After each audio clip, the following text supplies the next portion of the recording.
जय श्री कृष्ण दोस्तों। भादो मास की कृष्ण पक्ष की नौमी तिथि को गोगा नौमी का पर्व मनाया जाता है। जन्माष्टमी के अगले दिन ही ये पर्व मनाया जाता है। तो चलिए इस वीडियो में जानते हैं गोगा नौमी की पूजा कैसे सरल विधि से की जाए। तो देखिए, सबसे पहले जिस भी स्थान पर आप पूजा करेंगे उस स्थान को स्वच्छ कर लीजिए और गोगा महाराज की इस प्रकार से आप काजल से चित्र बना लीजिए, या फिर आपको मार्केट से चित्र मिल भी जाता है, आप खरीद भी सकते हैं। उसके बाद हम पूजा की शुरुआत करेंगे और सांकेतिक स्नान करवाएंगे गोगा महाराज जी को। सांकेतिक स्नान हम पुष्प के जरिए करवा देंगे। उसके बाद हम यहाँ पर एक दीपक प्रज्वलित करेंगे। दीपक जो होगा वो शुद्ध घी का दीपक होना चाहिए। तो इस प्रकार से हम दीपक प्रज्वलित कर देंगे। उसके बाद हम गोगा जी महाराज को यहाँ पर वस्त्र स्वरूप कलावा समर्पित करेंगे। यहाँ मैं आपको बता दूँ कि गोगा जी महाराज जो हैं वो सर्पों के देवता हैं, और अगर उनकी पूजा आप करते हैं तो इससे सर्प दंश से आपकी सुरक्षा होती है, सांप आपको काट नहीं पाते हैं। उसके बाद हम यहाँ पर गोगा जी महाराज को तिलक करेंगे। तिलक हम हल्दी का करेंगे, साथ ही साथ जो हमने नाग नागिन का जोड़ा बनाया है उन्हें भी तिलक करेंगे, और उनके बुल्लू घोड़े को भी हम तिलक करेंगे। तिलक हल्दी का करना अनिवार्य होता है। उसके बाद हम उसके ऊपर से कुमकुम का तिलक करेंगे। गोगा जी महाराज को तिलक करेंगे, साथ ही जो नाग नागिन के जोड़े बनाए हैं उन्हें भी हम कुमकुम का तिलक करेंगे। साथ ही गोगा जी महाराज के घोड़े को, जो उनका ब्लू कलर का घोड़ा है, उन्हें भी हम यहाँ पर कुमकुम का हल्दी के ऊपर तिलक कर देंगे। यहाँ मैं बता दूं कि गोगा जी महाराज के जो घोड़े थे उनका जो रंग था वो ब्लू रंग का था। उसके बाद हम यहाँ पर गोगा जी महाराज को, नाग नागिन के जोड़े को और उनके घोड़े को, सभी को यहाँ पर पुष्प समर्पित करेंगे। पुष्प समर्पित करने के बाद हम यहाँ पर गोगा जी महाराज को जो भी प्रसाद होगा वो हम यहाँ पर भोग प्रसाद चढ़ाएंगे। देखिए, भोग प्रसाद में इस दिन गोगा जी महाराज को अनाज का चुग्गा जो भोग होता है वो समर्पित किया जाता है।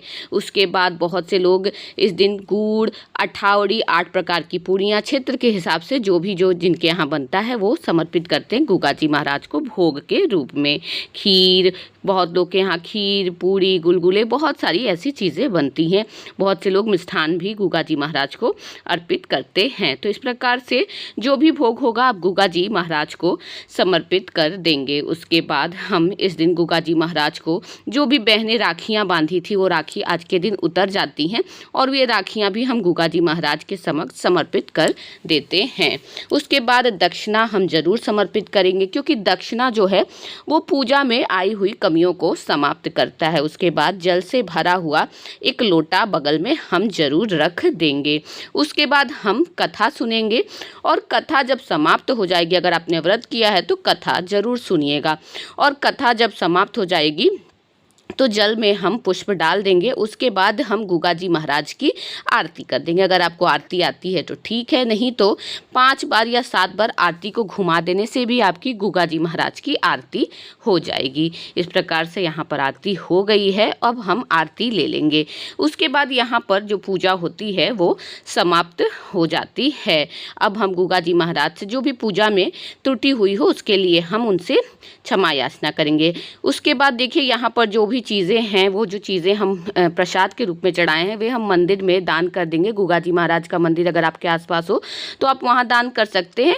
और उसके बाद ये जो हमने दक्षिणा दिया है ये भी हम दान कर देंगे मंदिर में जा कर के, और ये जो राखी है इसे भी हम मंदिर में जा कर के दान कर देंगे। और अगर मंदिर आसपास नहीं है तो आप साधारण मंदिर में भी जा कर के, जो गोगा जी महाराज का मंदिर नहीं है वहाँ पर भी जा कर के आप दान कर सकते हैं। और ये जो जल से भरा हुआ कलश है इससे हम भगवान सूर्य को अर्घ दे देंगे, नहीं तो इसे फूल और क्यारी में भी डाल सकते हैं। और अगर नहीं आपके पास मंदिर जाने का इच्छा है तो आप इसे किसी जानवर या फिर गाय को भी खिला सकते हैं, और राखी जो है ये आप जल में अगले साल प्रवाहित कर सकते हैं। तो इस प्रकार से यहाँ पर गोगा जी महाराज की पूजा पूर्ण रूप से संपन्न होती है।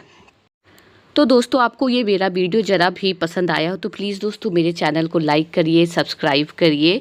जय श्री कृष्ण आप सभी को। जय गोगा जी महाराज की।